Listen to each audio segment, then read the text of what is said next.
ஒரு வாசமில்லா கிளையின் மேல் ஒரு வாசமுள்ள பூவை பார். பூவாசம் அதிசயமே.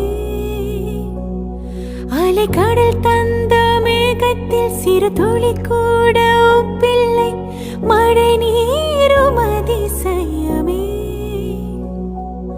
மின்சாரம் இல்லாமல் மிதக்கின்ற தீபம் போல் மேனி கொண்ட மின்மினிகள் அதிசயமே.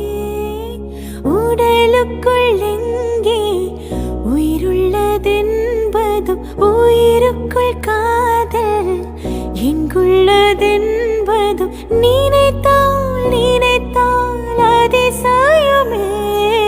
கல் தோன்றி மண் தோன்றி கடல் தோன்றும் முன்னாலே உண்டான காதல் அதிசயம். 16 வயதான பருவத்தில் எல்லோர்க்கும்